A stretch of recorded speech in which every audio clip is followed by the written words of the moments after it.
This is the CJ Silas Show. She's been talking sports for over half her life. You'll hear big-name guests and all the hot topics. Her roller derby sisters call her Dodge Her Blue.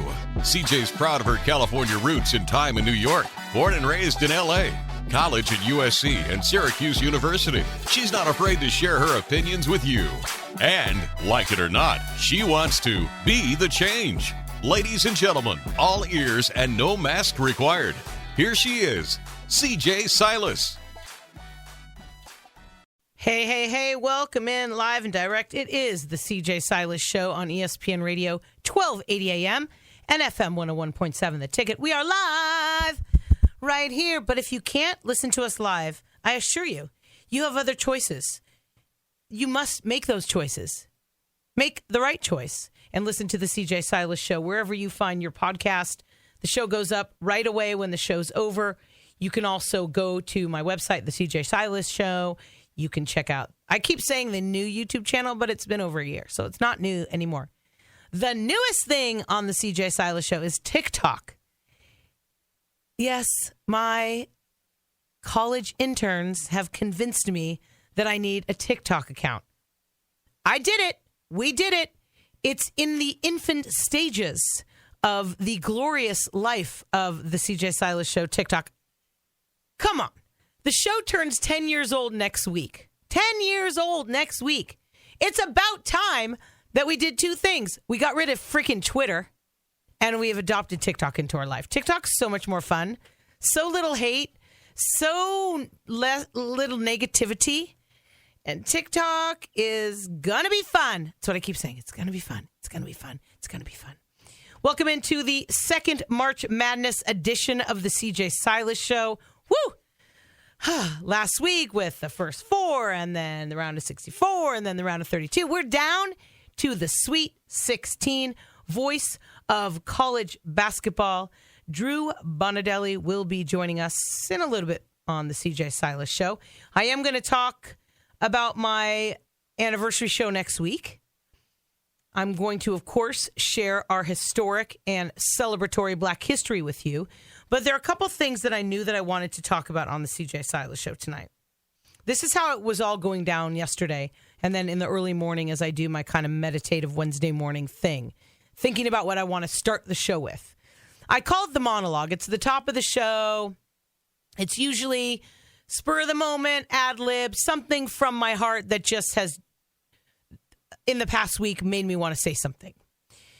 It started with a very, very, very, very dear friend and colleague of mine passing away over the weekend, John Clayton, the professor from ESPN, NFL insider, Seattle sports columnist, beat writer in Seattle, one of the smartest minds in the NFL when this whole sports radio thing started.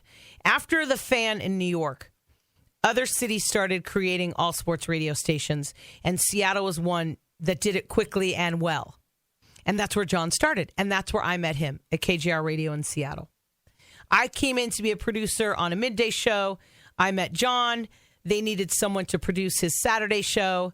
I produced the John Clayton Show on Saturday mornings on KJR for a long time. And he always brought his glorious wife, Pat, with him to the studio on Saturday mornings. Sometimes we would get there early and spend time having tea or coffee or whatever. We became friends. And Pat has been ill. Pat has been ill for a long time. And John has juggled his life as a national NFL insider for years before breaking his ties with ESPN recently. He's been with the Washington Post. He's been everywhere. The guy's brilliant. He's got a sense of humor. His heart is bigger than almost any human's hearts that I've ever met.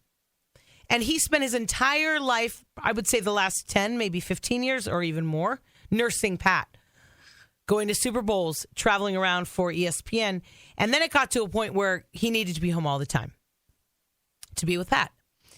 When I had heard that someone in the family died because of her illness, for a second, I was like, oh gosh, John, I'm so sorry. And then it kind of hit me. It was during a Cal Poly baseball game this weekend that somebody sent me a text. This is why I don't look at my phone I should not look at my phone when I'm doing the show or when I'm doing games, because this is what happens. So I saw that John had passed away he went into the hospital really quickly. I recently just talked to him. I was supposed to see him in June.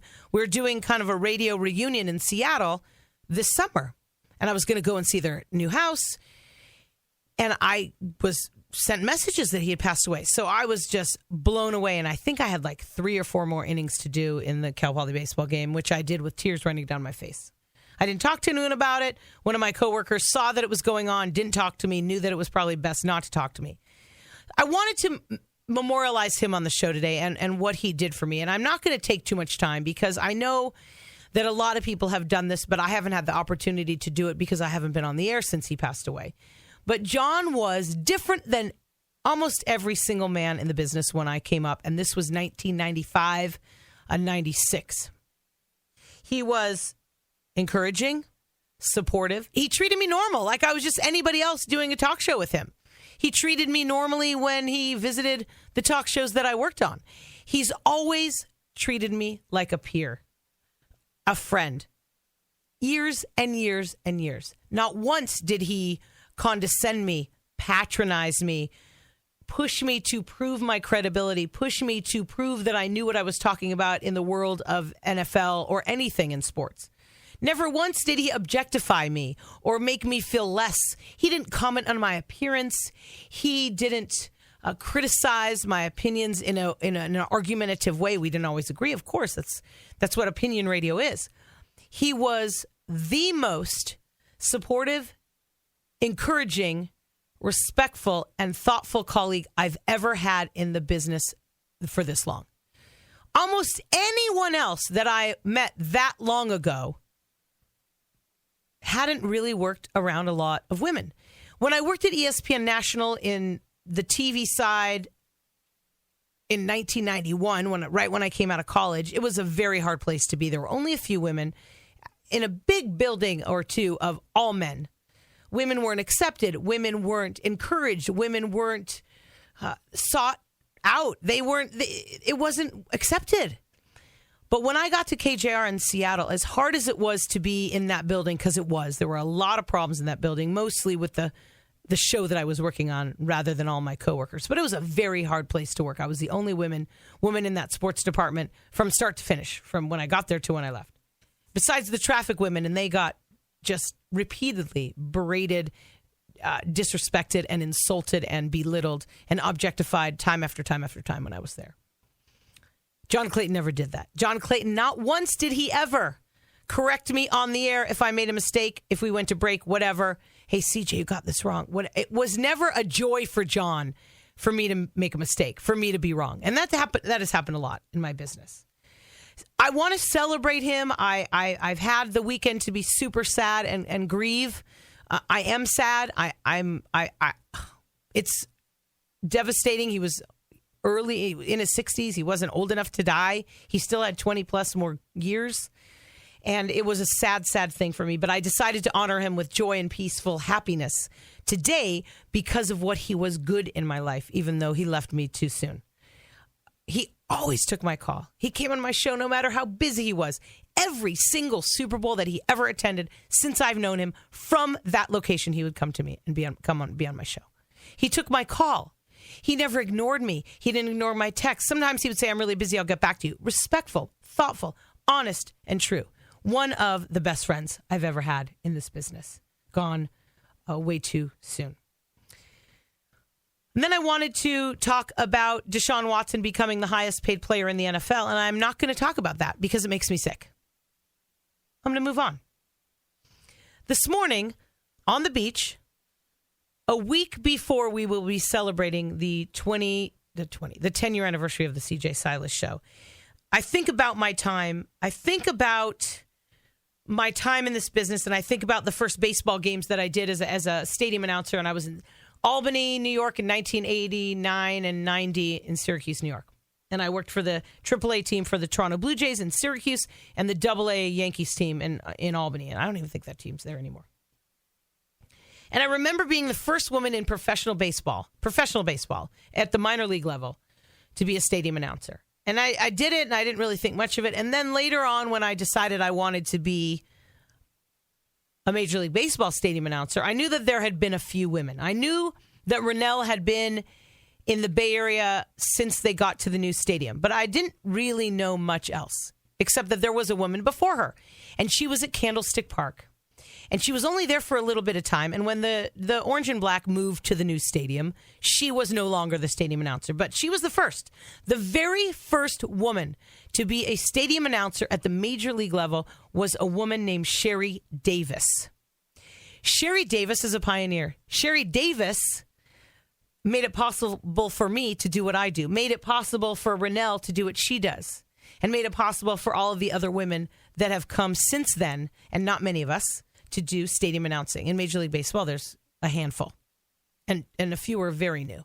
Rennell's really the only one with any tenure, and she's been with that team for over 25 years. So Sherry Davis is a pioneer. She's one of those women that I would like to thank.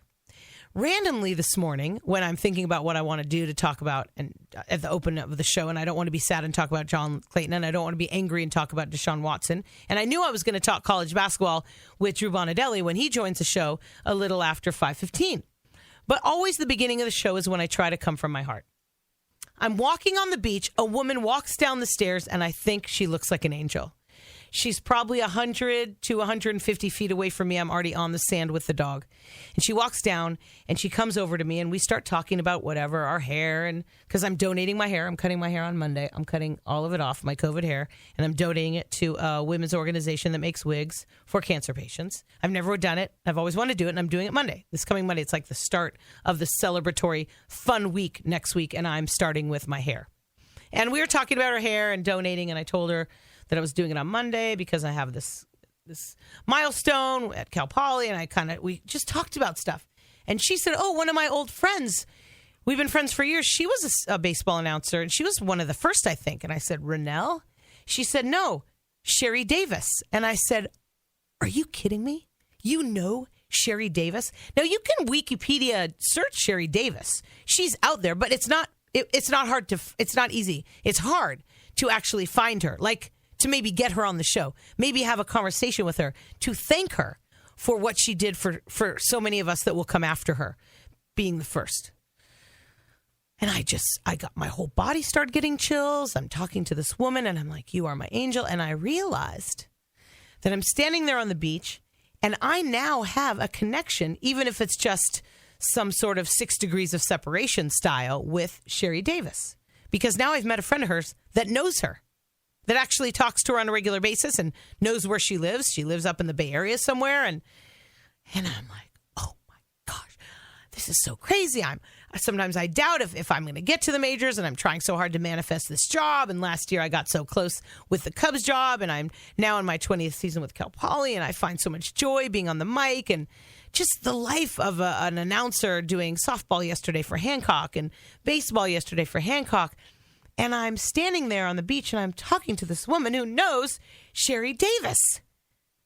And that's crazy to me that I might now be able to thank her myself. I might be able to call this woman, maybe even get her on the show and talk about what life was like in 1993 as a Major League Baseball stadium announcer, which in 2022 is a job I am striving for and am trying to manifest, and know that I will get it when it is time. So that was my morning. So instead of being sad and being negative and being angry about the NFL and how awful that business is and how horrible they are to the thought of what women represent on this planet, and just the debauchery of how they pretend to care about the female race.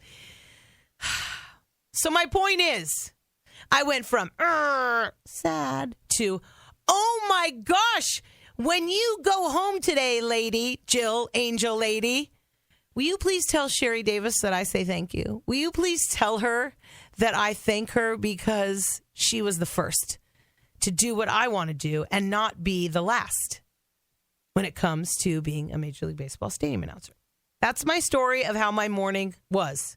And it was a really cool way to start my morning, because usually I walk around and I try to figure out what I'm going to do on the show. And there you have it. We're going to talk March Madness. We're going to talk college basketball. I'm going to get to our Cal Poly Hancock and Quest sports update. The women's Sweet 16 is set. South Carolina taking on North Carolina. Iowa State and Creighton Tennessee and Louisville, South Dakota and Michigan, Stanford and Maryland, Texas and Ohio State, NC State and Notre Dame, and Indiana and UConn. Women's Sweet 16 is upon us as well. We will talk more basketball at the collegiate level with Drew Bontadelli, play-by-play voice of Compass Media. He does football and basketball, and he's a former intern here at ESPN Radio, 1280 AM. I want to thank my partners, Jim Nazzo, dermatologist Dr. Brad Kurgis, Rex Stevens at the Slow Wellness Center, Avila Bay Athletic Club and Spa, Michael Moore Sports Recovery, dentist Dr. Daniel Lapidus and Larry Ackerman, Joy Shell Beach. And I'm telling you, man, I love Jim Nazzo. I am addicted and hooked. I actually am lifting weight above my head for the first time, above my shoulders, really, for the first time since way before the pandemic. It is a cool feeling. So thank you to Michael and Peyton Hughes for that. Coming up, Drew Bontadelli from Compass Media to talk all things March Madness, college hoops. If you can't listen to my show live on Wednesdays, I understand. Just find my podcast where you find yours or go straight to the CJSilasShow.com. It's the anniversary edition of the CJ Silas Show, 10 years next week, 5 o'clock Pacific, 8 o'clock Eastern on ESPN Radio, 1280 AM, and FM 101.7, The Ticket.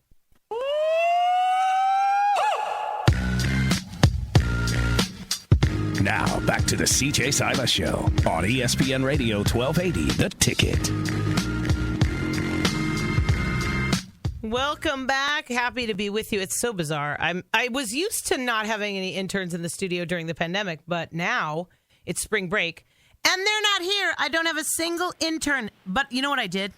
Because I don't have an intern in studio, I decided that I would call a former intern and just kind of feel like I had an intern in studio, and then I realized he's a really successful professional now, and it's not fair of me to call him an intern, so I'm not going to. He is the play-by-play voice, one of some of the best in the business for basketball and football on Compass Media Network, Drew Bontadelli on the CJ Silas Show. Hello, friend. CJ, thank you for having me. That was quite an intro. I still feel like your intern, and I'm happy to serve this role. I still tell the story about one of the times when the Dodgers swept your team and you had to sweep an orange and black hat around the studio for an hour, and you were just, gosh, you were mortified. I'm sorry I did that to you. You know, that was a little traumatizing, but there's been a lot of rings won on both sides. I know. Way more for you, let's be honest. And when in 1988, when the Dodgers won the World Series and I was in college in Syracuse, New York, so I didn't even get to be in the state of California when it was happening. I wasn't near any Dodger fans. I said, I'm going to get a Dodger championship tattoo the next time they win the championship. And I was like, 20-something? And now I had to wait 33 years. But I did get my 2020 Dodgers championship tattoo. I don't know if you've seen it yet. I don't think so. Well, as a non-Dodger fan, I'm as happy as I think I possibly can be. I'm sure it looks great, CJ. I met a fan of the orange and black recently, and they said, I'm not a fan of the Dodgers. I'm a fan of the other team. And I'm like, well, respect, man. It's one of the best it is the best rivalry in sports. If you know anything about sports, because the rivalry started in New York before time, then you know that it's the best rivalry in sports. He is the voice, one of the voices. I call him the voice because he's my favorite voice on Compass Media. He spends time with the Salt Dogs in Lincoln, Nebraska. He's a broadcast executive and play-by-play there. He's been around the block, and now he's one of the most successful, and you can hear him right here on ESPN Radio 1280 a lot during the college football and college basketball season. Drew Bontadelli on the CJ Silas Show. You can find him on social media at Bontadelli. There's a T in there, Bontadelli. I call him the Deli Man. Does anyone else call you the Deli Man besides me? Does Waz still call you Deli Man? You and Waz, Mike Wozniak, you guys originated the term, and I'm glad that you still go with it. Does he use Deli Man when you guys are doing professional play-by-play of collegiate basketball during the season? I think I call him Waz, so I think he's probably slipped a deli in there. I don't know if the full Deli Man title has come out, but I wouldn't be against it. Well, the next time you see Doug Gottlieb, it might, because he was on the show last week. And Doug and I talked about you, and I told him the story of Big Bad Bubba, you can't bet in the US.com. had to retire because sports gambling is legal now. Yeah, he was out, and I think he got technically lost at sea. So he was floating around there giving some illicit gambling advice, and if he's not perished, I hope he's found himself a nice little abode out there somewhere in the Caribbean. Hanging out with big bags of gold on each side of him, sitting on the beach, smoking a big fat joint or something. He's Drew Bontadelli from Compass Media. Let's talk a little NCAA basketball. In the East region, Philadelphia, come on, St. Peter's. Can you believe St. Peter's and what the Peacocks, I didn't even know what their mascot was until the NCAA tournament. Did you watch that game? Did you see much of it? I mean, it was crazy, the 2 games that they won, and now they're going to have to take on Purdue, which some say they could beat. Yeah, I mean, certainly nobody saw them beating Kentucky, 15 seed. It doesn't happen too often. They have a chance to potentially be the first 15 seed to advance the Elite Eight. But, I mean, it's quite a story. Shaheen Holloway, the head coach, former Seton Hall guard's done just an awesome job. They play really strong defense. It's not, the most thrilling offense, although they've looked pretty good in their 2 wins over Kentucky and Murray State. But strong D, top 30 in the country according to a lot of the analytics. And they're going to be everybody who doesn't have a school still left in the fight is certainly going to be rooting for the Cox. Did you just call them the Cox?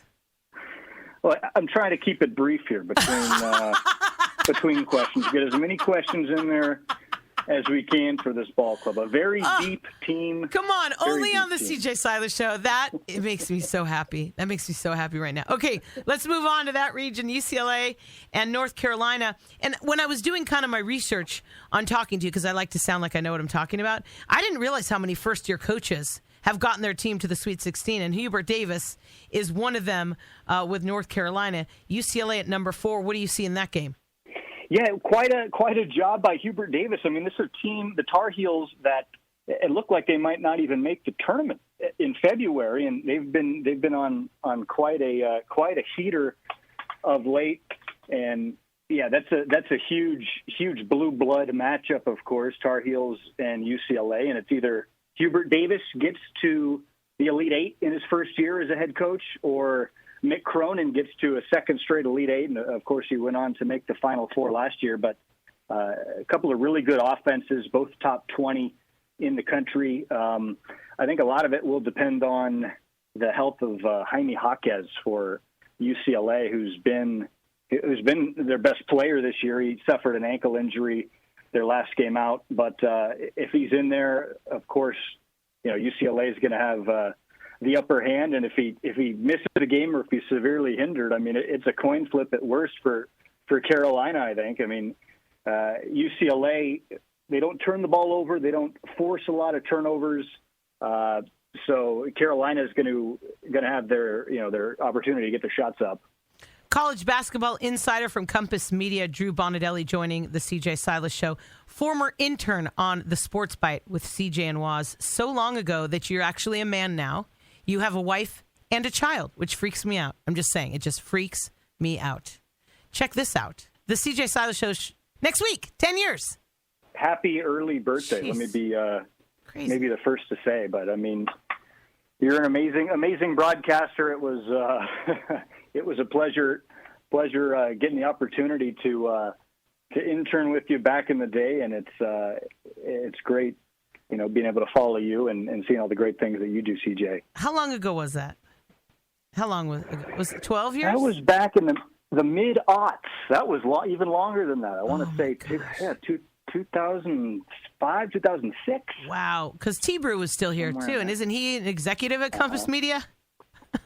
Right? He is indeed. Oh, my gosh. All right, let's go to San Francisco, the West region. Arkansas struggling in its 2 games, has to go up against Gonzaga.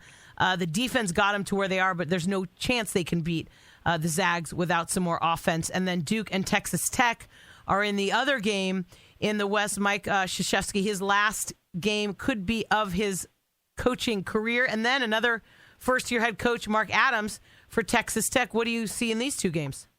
Yeah, I mean, they're going to be 2 great games. It's the only region that went totally chalk. Top 4 teams are remaining. You got the Zags in Arkansas, 1-4, and I mean, after Gonzaga got by the scare they had in round 2, they've got to be feeling pretty good about themselves. But I think, CJ, that's going to be an awesome game to watch. Both high tempo teams.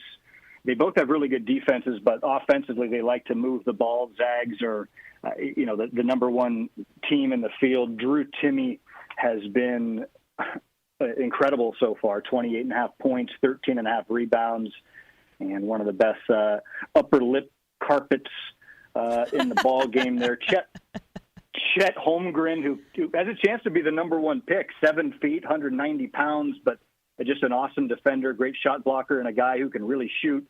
The Zags have their senior guards, Andrew Nembhard and Rasir Bolton, great three-point shooters. So Arkansas with Eric Musselman, a guy who used to be the head coach at a team who plays in that building at the Warriors.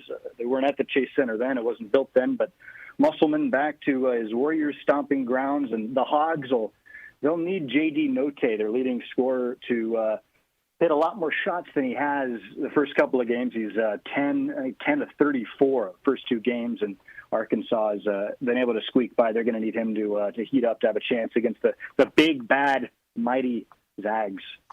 The San Antonio, the South region, we can move on to the next region because everybody's talked about Coach K. Everybody's talked about Coach K. You get that the other 23 hours on ESPN. The South region in San Antonio, Houston against Arizona. Arizona with first-year coach Tommy Lloyd. Houston's Kelvin Sampson, the coach there. I want to talk about that one, but more interesting to me in that region is Michigan because Juwan Howard's back after his 5-game suspension. He had a really cool moment with the losing player last weekend. Everybody saw it, and it's a rematch of the 2018 National Championship game. They're taking on Villanova. Is this where this kind of underdog love that we feel for Juwan Howard might end because they don't have a chance to beat Nova, do they?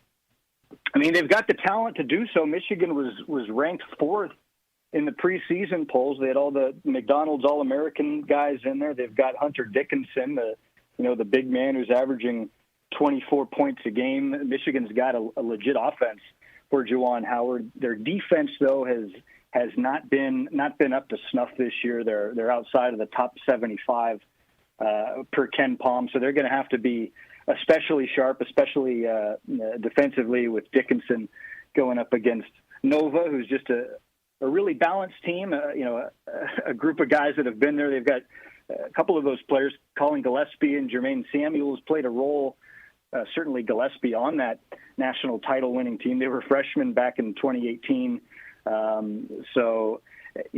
Michigan, though, certainly has the size and the talent to be able to win this game, though I would be surprised if they're able to do so.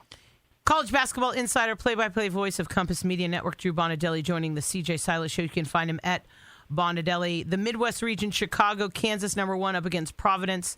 The Iowa State Cyclones, number 11, a surprise, taking on number 10, Miami. The Cyclones' defense has only allowed 103 points.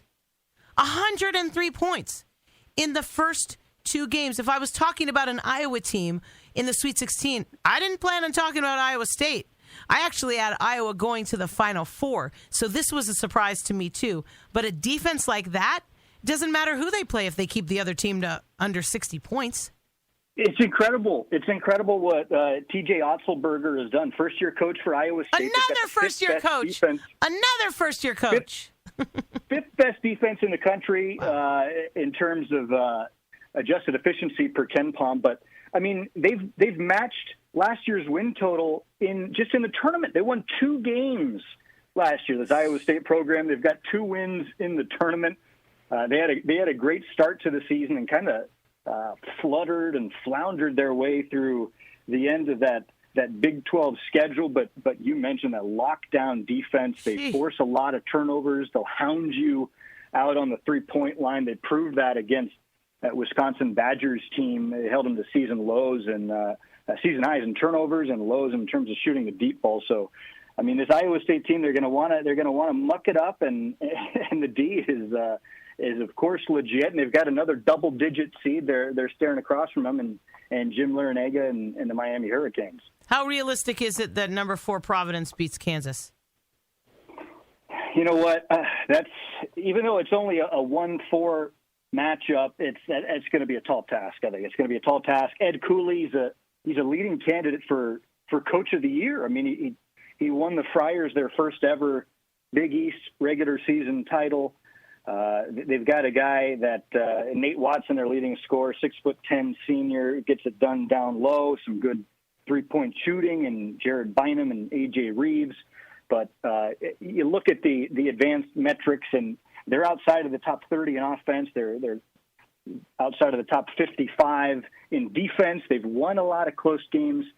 CJ, a lot of their losses have been blowouts. So perhaps the luck factor has been there with Cooley and the Friars. And, this Kansas team, legit, one of the best offenses in the country with Ochai Agbaji, Christian Brown, David McCormick, and they've got Remy Martin, a guy, a former Pac-12 guy who was a 4-time Pac-12 honoree at Arizona State, was one of the star transfers, but he struggled, didn't do much at all during the regular season, and has started to get it going for the Jayhawks. And I think it's going to be a rock chalk situation there in Chicago. Who's the best team you called this year? Of all the games you called? Because what do you do, 2 or 3 games a week? The best team I saw. I tell you what, I had Auburn. I had Auburn picked into my not to harp on my horrible bracket, but I had Auburn going to the Final Four. They were really impressive. Saw them in Tuscaloosa earlier this year. Jabari Smith had maybe his best game of the year, but he was absolutely outstanding. But completely shut down by that Miami Hurricanes team. But a team that we haven't really touched on yet, the Purdue Boilermakers. We did a lot of Purdue, and that's as good of an offense as you're going to find. They've got an NBA potential top 3 pick in their guard, and Jaden Ivey. They got a 7'4" center, and Zach Edey. They've got Trevion Williams, who went from a first-team All Big Ten player to accepting a role off the bench, and then he wins 6th Man of the Year in that great league. And so Trevion Williams, a phenomenal passer, is a 6'10", forward. Their defense is a bit lacking, but Purdue, I think this will be Matt Painter's best shot at a Final Four. I mean, Matt Painter, one of the best coaches in the country, that hasn't yet taken his squad to a Final Four, and they've got the road certainly cleared for him a bit here to win 2 more. If you could reseed it right now, who would be your top 4? If you have these 16 teams left, who's your Final Four teams? To reseed, I mean, you keep the Zags at 1, you keep Arizona at 2, and then you got to have Kansas in there at 3, and then it just comes down to, do you want to give Coach K the nod there at the 4 seed? I don't know. They're technically underdogs, and against this Texas Tech, who has the number 1 defense in the country. So, you know what? Let's say it's the Boilers. Let's bump the Boilers up just for their potential, what they can do to give them that other seed at this point. So no nostalgia for you. You're bumping Duke out, even though you kind of wanted to keep them in. Bump Duke out, yeah. They've He's had his chances. 43rd rated defense. They're not impressing us there. Coach K is going for his 100th career tourney win. I mean, wow. Nobody's ever done that. He just got his 1200th win. Their last time out. They've got a top 3 pick. Paulo Banchero's an amazing player, a really good passer for a bigger guy. So an exciting team to watch, but I mean, haven't we seen enough of Coach K? Yes. Yes. I filled out my bracket with my heart this year instead of my mind, and I have Arkansas winning the whole thing because of how much I love Eric Musselman and who he is as a human, and watching him throughout his career and following him all the way back since he was with the Albany Patroons and the freaking Florida Beach Dogs, and all the things that happened to him in the Bay Area. He wasn't given enough time, and I picked my Final Four with my heart, and that's why I only have 2 of the teams left. But I still am not giving up on Arkansas, because why not, right? I mean, if you were gonna pick with your heart, who would you want to win the whole thing? Well, I like it with the Hogs. I mean, if the Hogs get by Gonzaga, which I mean they're 9-point underdogs as it stands right now, but if they can somehow, shoot the lights out and knock off, the Zags, who probably don't have as good of a team as they had last year when they made it to the championship game and lost. But if they can get by them, I like their chances against either Duke or Texas Tech in the regional final.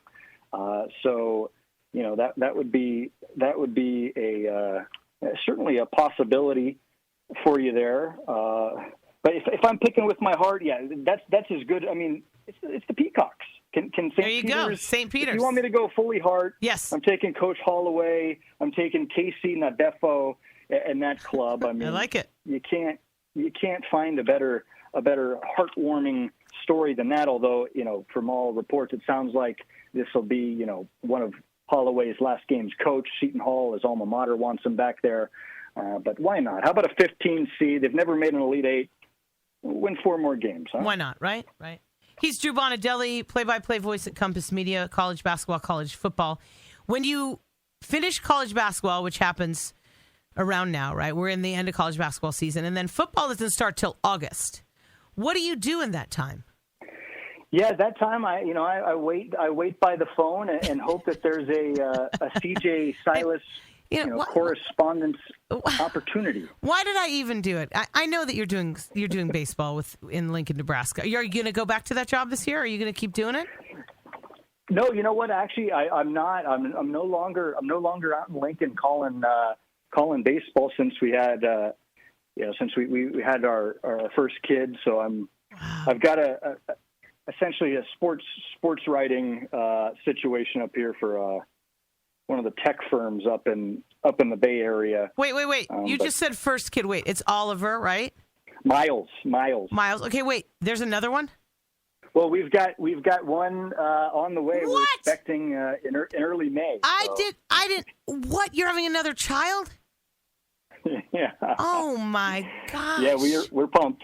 Congratulations, I guess. See, I just picture you as that Cal Poly College kid. I forget that you're actually a man now and a professional. In fact, you came back to Cal Poly in the past couple of years, and you came to a baseball game, and you carried a baby in with you. And I'm like, who are you, and what is that you're carrying? Because it's like time stops, and then you go away, sort of like when the Cal Poly baseball players come back. Like Bud Norris came back this weekend and told me he was retiring from Major League Baseball. I'm like, wait a minute.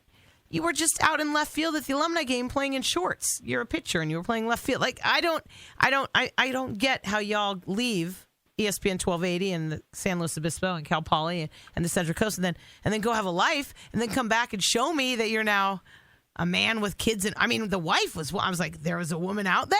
Wow, congratulations. Now, Miles. I don't know why I thought his name was Oliver. Don't take it personal.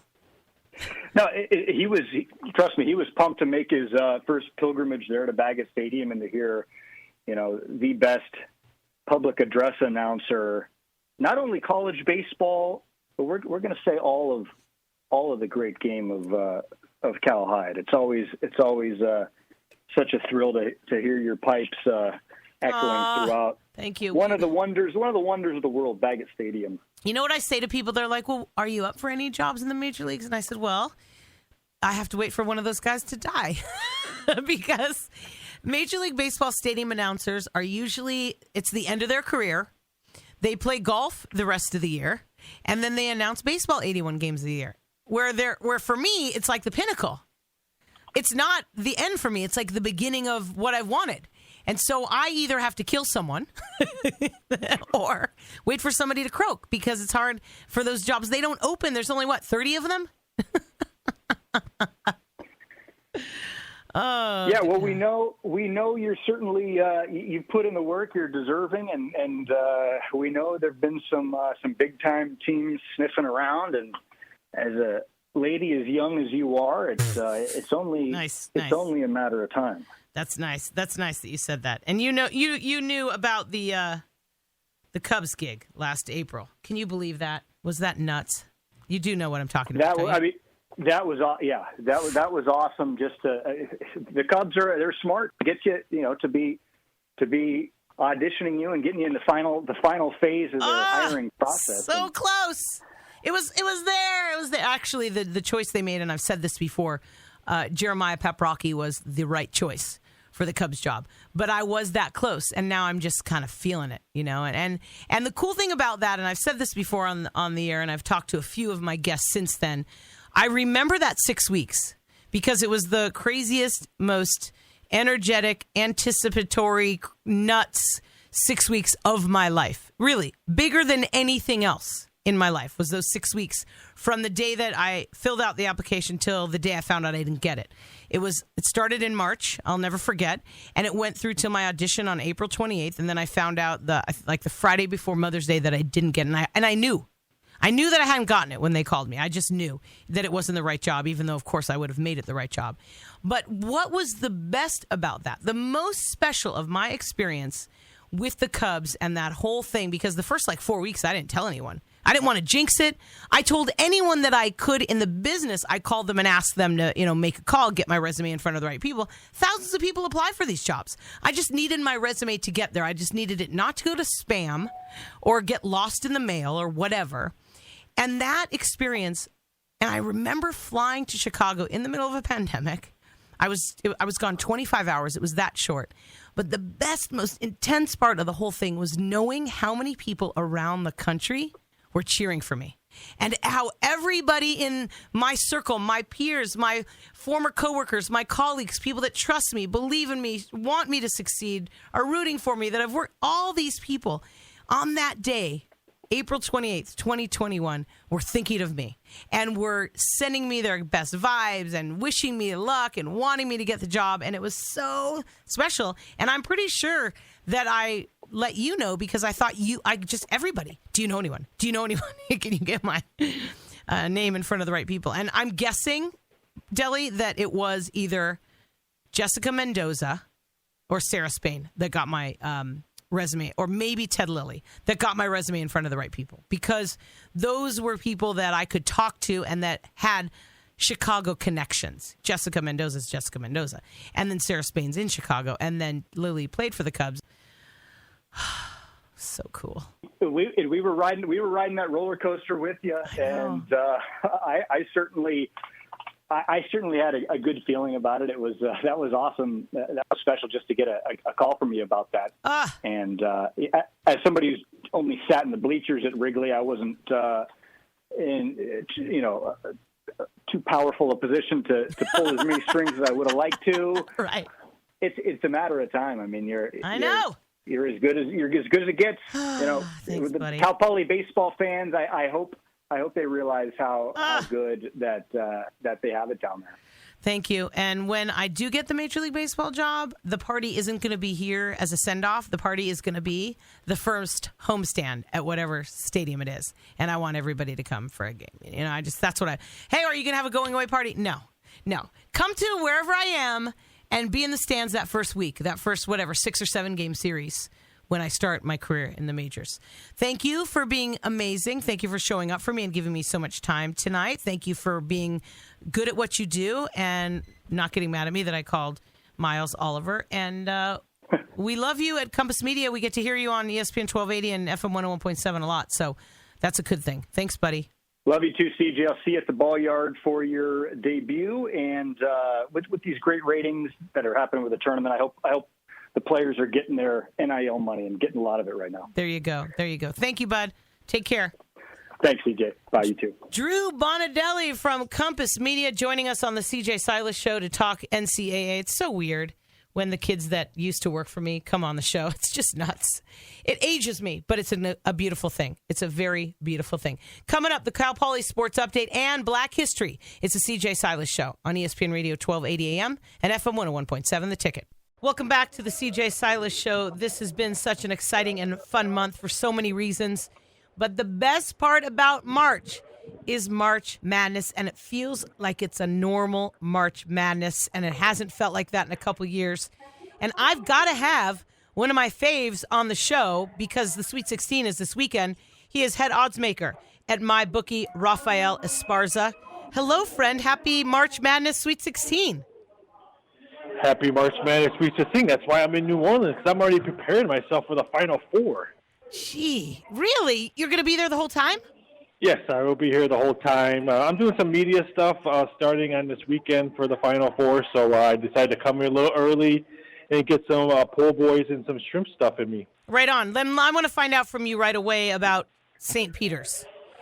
There is no possible way that anyone thought that St. Peter's was going to get to this place. I heard it was 1,000 to 1. What's the story around St. Peter's, especially the money lines? Some of them had them to win it all 200,000 to 1. Right now they're 9,000 to 1. They're on the money line is crazy. Wow. Against Purdue. Purdue's 12.5-point favorite, total 135. The money line's anywhere between minus 1,200 for Purdue.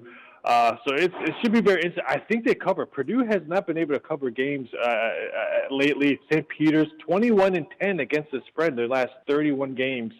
I think the Peacocks cover, but I think they go home. What about Coach K? Any fun props around him? Working on Coach K prop bets as we speak right now. If one of the prop bets we were going to do, if he loses, will he cry on the press conference? Yes or no. Then we'll have a whole bunch of Coach K prop bets. They're 10 to 1 to win it all. That's not a bad bet. I think they can, even though they're underdogs to win the West Region. Gonzaga is minus 160, but Duke, you can get them at 4 to 1 to win the West Region. What's the craziest bet you saw before the tournament started? We got crushed on how many overtime games will be in the first round of the NCAA tournament. Everyone bet, I think, over one, I think it was, or 1.5. So we got crushed because there was a lot of overtime games. And they're betting that the same thing right now. Will any of the games go into overtime in the Sweet 16? The yes is plus 175 and open up at 2 to 1. So the bettors think we're going to see some crazy games on this time. He is head odds maker at MyBookie. Bet anywhere, anytime. You get a first deposit bonus up to $1,000, 100% welcome bonus, and there's casino games as well. He's joining the CJ Silas show. Tom Brady came back from his short retirement since the last time I talked to you. How has that changed NFL odds? Well, can you imagine what the argument with his wife gave him that he wanted to come back to play football? I guess it was maybe gas prices or she needed to go back to work. Tampa Bay is a huge favorite to win the division. I think they're minus $2 right now. The Saints got Jameson as their quarterback. Carolina has Sam Darnold. And Atlanta Falcons have Marcus Mariota. Tampa Bay should easily win that division. And let's face it, the NFC is wide open. It's just between Tom Brady and the Bucs and Aaron Rodgers and the Packers. I think everyone else in the NFC is probably waiting for already next year. Yeah, a lot of crazy stuff happening in the AFC over the last week or so. Deshaun Watson now in Cleveland. Tyreek Hill to Miami today. I saw that you had how many games would Watson be suspended when he came back at the beginning of this next NFL season? Are people putting a lot of money on that? Yeah, I think the over at 4.5 is getting a lot of play. Me and the other odds makers fought back and forth. I thought it should have been 6.5 just because Big Ben got 6 for his one allegation, not 22 allegations. I would not be shocked if the NFL throws the book, because let's face it, a guy that was gambling got a whole season. I think he gets 10 games, gets bet down to 8. I myself, I think 4.5 could be a big bet, a good bet. So it's going to be very interesting to see what the NFL does. I'm shocked that I think he should be suspending another year for the 22 allegations. Please, it's so crazy. He's the highest paid player in the NFL. Don't even, you know what? I don't even want to talk about it anymore. Tyreek Hill to Miami. Teddy Bridgewater comes in recently to be kind of a mentor and a motivator for Tua, and now Tyreek Hill. How does that change the Miami Dolphins' look for the 2022 season?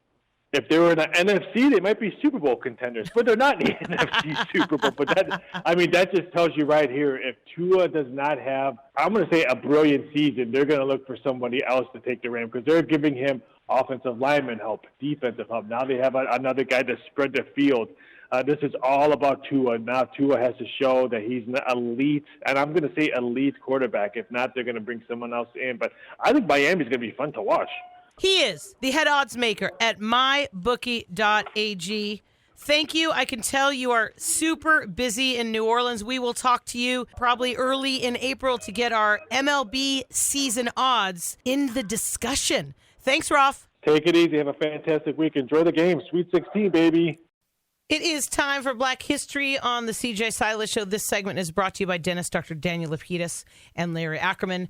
Steph Curry, born March 14th, 1988, an 8-time NBA All-Star, 2-time NBA Most Valuable Player, 3-time NBA champ. He plays for the Warriors and led them to their first championship in 2014. Since 1975 was their last one. He became the first player in NBA history to be elected MVP by unanimous vote. In 2012, he set the record for three-pointers made in a regular season with 272, broke his own record in 2015, and again in 2016 with 402 threes. He's been credited with revolutionizing basketball by inspiring players to use the three-pointer. Harriet Tubman, born March of 1822 in Maryland, born into slavery but escaped to Philadelphia. Harriet Tubman assisted the newly freed slaves in finding work in Canada after rescuing her family, and her success of that made trips back and forth to Maryland, back to Canada. And during the Civil War, she worked for the Union Army as a cook and a nurse and as an armed scout and spy, the first woman to lead an armed expedition in the Civil War, liberating more than 700 enslaved people. In her later years, after leadership in the Underground Railroad, she was an activist in women's suffrage. Luciania Nyong'o, born in 1983, March, is a Kenyan-Mexican actress born in Mexico City, relocating to Kenya at 1 year old. She began a career as a production assistant after going to Hampshire College. She wrote, produced, and directed the documentary In My Jeans. She was in Broadway. She was known for her role in Nakia in the Black Panther and Jordan Peele's film Us. She takes a strong stance against sexual harassment and work with women and animal rights. She's received countless awards, including Daytime Emmy, an Academy Award, and 4 NAACP Image Awards. Luciania Nyong'o. The Cal Poly Sports Update. Baseball swept CSUN and then beat Cal last night. Next up, they're on the road at San Diego. Tate Samuelson had 2 homers, a double, and 4 RBI. Ryan Stafford had 3 RBI in that game last night. Wrestling, Evan Wick took 3rd place in the NCAAs, and Bernie Truex took 4th. It's been 10 years since 2 wrestlers were All-Americans at Cal Poly. Softball was swept at CSUN. Next up, they're hosting Riverside this Saturday and Sunday. Women's tennis won a doubleheader. They shut out Seattle University and Fresno Pacific. They're 9-4, 6-0 at home after beating Santa Clara as well. It is the CJ Silas Show. Next week, we will celebrate the 10-year anniversary of us being on the air, March 31st, 2012, Saturday morning at 7 a.m. It's going to be a fun party next week, and there might be alcoholic beverages. I'm just saying. I'm going to turn off my mic now, and I am out.